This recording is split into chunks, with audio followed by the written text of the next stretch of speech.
Welcome back. In this video, we're going to create a podcast making app, or we'll attempt to anyway, using this new library I found at GitHub called Bark, which produces super realistic transformer-based text-to-audio speech synthesis. Let's take a look at some of the examples. Hello, my name is Suno, and I like pizza.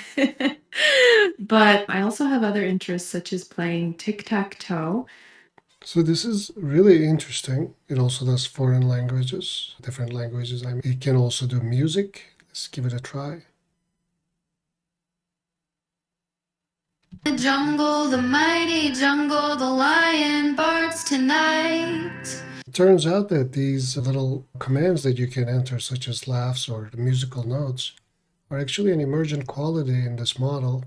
Here it says below is a list of some known non-speech sounds, but we are finding more every day. Please let us know. So you can actually use these to try to guide the model as far as how it translates it into speech. So I got this idea and tried to build a podcast creating app using GPT-4 and Bark. We're going to talk about that, but Bark has some serious limitations currently, but I think they will be overcome in time, such as that the transcription length is usually limited to about 10 to 15 seconds. So that's why we are prompting GPT-4 to return hopefully less than 20 words each response. And also my video card on my laptop is 6 GB 2060, so we are using smaller models as defined here with the preload model, so we are not getting the highest quality. And third downfall of Bark is that each time there's no way to specify an exact sound. So each time the sound is generated, it can actually be different sounds each time. But anyway, it's a really interesting library. I'll put the link in the description. We'll talk about how to install it and whatnot. And I will make this code available to my Patreon supporters. The link will be in the description. I think there are some interesting ideas in this code that you can use anyway. But let me show you some examples I've created, and then we'll run it in real time. This was about a hair combing. Let's take a listen. Department. So today we're discussing hair care, specifically how to comb your hair. Thoughts? Always start with a wide tooth comb. Engineering. Yeah, absolutely. So let's go to Healthy Life. Yes. Welcome to the Healthy Life podcast. How you start your day to maintain your well-being. I love to begin with a morning workout and a nutritious breakfast. That's a great start. And Origin of the Universe. Engineering. What are your thoughts on the Big Bang Theory? Engineers.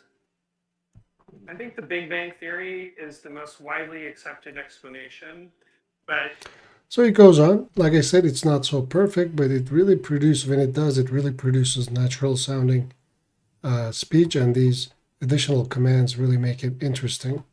So to install Bark, you can actually pip install it like this from the instructions in the GitHub, or git clone it and then go into that directory and then pip install with the dot. So like this. You also are going to want to have to install Pytorch with cuda support. Otherwise, you're going to be running on CPU and it's terribly slow. You can actually get instructions for installing cuda from Pytorch. Get started locally. I'll put this link in the description as well. After you installed both things, you just want to run something like this to make sure that your GPU is visible and it's actually Pytorch have detected it. You can just run this, and hopefully you'll get the necessary cuda available true, number of devices 1, and the name of your card. Otherwise, you're going to have to do some debugging. If you cannot get this running, I would just suggest starting over with a fresh Conda environment. And after a little bit of trying, I'm sure you'll get it running. You can also take a look at issues here at the GitHub. Yeah, I found some help here as well if you run into any issues. Before taking a look at the podcast creating code, let's take a look at simply how we can run Bark. We just import all the necessary things from Bark. We import sound file and subprocess so we can play it on the terminal. The example code given in the GitHub is actually to play it in a notebook. It actually creates an audio player if you wanted to run this in Google Colab. We are loading the smaller model, and then we are giving it a text prompt with the laugh command here at the end. And then if we run this, then Bark attempts to turn this into speech right here. It's not terribly fast, but it's not very slow either. It takes about 10-15 seconds for this short message. After it's done, it will automatically play it using the sub process.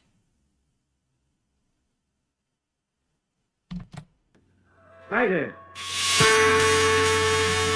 It actually fails sometimes. Most of the time it doesn't, but I'm just going to run it again.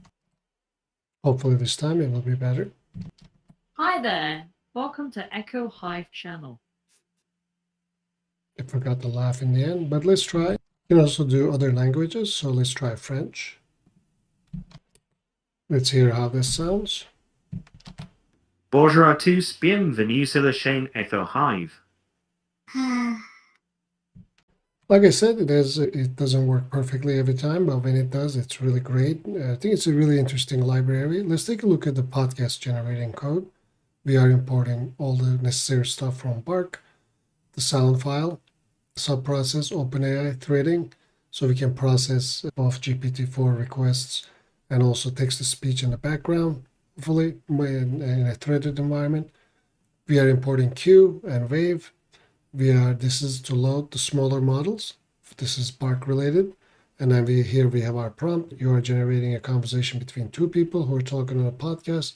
Keep your responses short because Bark only generates up to about 15 seconds worth of. You can use these commands before and after. Words to indicate speaker's tone or actions. Let's get rid of the music. Let's see, and then we have a function to generate and save audio. Audio arrays generate audio, which we are importing from Bark. And then we are writing that to a file. We are giving the file name, speaker, and a message. Get GPT response is a call to chat completions, GPT-4 with the messages. So we are getting the GPT response and then returning it. And we are initiating a queue so that we can actually get some audio in the buffer while the next text is being processed so that we don't have to wait each time. We are getting user input with a topic idea, then we're appending it. We are starting a counter, and then we're defining a process next message, which gets our GPT response, appends it, and then prints it so we can see. We are defining the speaker as ends. Actually, we can change this so we switch the speaker for each response. If the counter is even, then we use the speaker number 1. If otherwise speaker number 2. Let's try this. Then we create an output file. So we save each one of the generations to the output file. Then we add those into our queue, and then we return the messages plus counter plus 1. Then we preload. We take the time in the beginning to create 3 audios from GPT-4's responses so that while we're generating the next one, we have these 3 playing ahead of time. That's why we're using the queue as well. And then play audio essentially opens a output combined wave file that actually sets the channels and whatnot. And then while through, this is just wave related, sample rates and whatnot, since we are using a wave files. Then we are actually opening that file and we are adding the frames to it so that at the end we get each of the audio files separately plus all of them together. And then we subprocess call. This will play our latest audio file. Then we output combine, not close. We close that. And then with the thread, we are playing it. And then while through, we are actually generating the next message in the background. When we run this, we are greeted with a user input for a topic idea. Let's start with how to make toast. In the beginning, we're going to create 3 GPT-4 responses and corresponding audio messages to try to limit our wait time in the future because the audio takes a little bit of time to generate. You also need, I believe, at least 6 gigabytes of video RAM to get this working. Some people have gotten it working with only 4. Just take a look at the GitHub. So this is our first response from GPT-4. So we are discussing the art of making toast, and our first audio is being prepared and are being saved into corresponding wave files. Once 3 of them are ready, then we're going to start playing the audio. Like I said, Bark isn't really fully mature yet as a library, but it's really interesting to keep track of its development.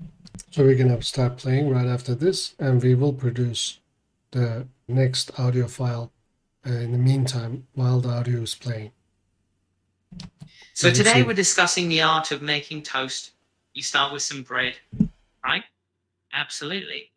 Bread is crucial.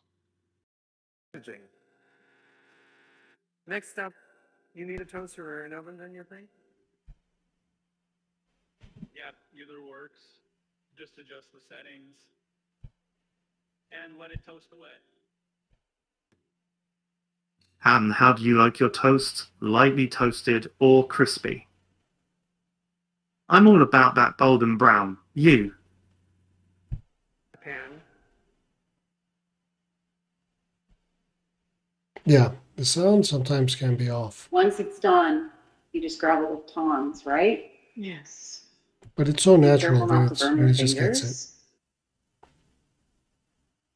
And we are generating the audio files in the background. Like you said, eventually we do have to wait because we run out of buffer.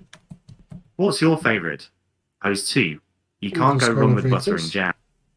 Yeah, this is pretty much how Bark works. I'll put the download link to the code in the description. I think the GPT-4 code is interesting here as well. I hope you enjoyed it. Just follow Bark to see how it will develop in the future, and see you in the next one.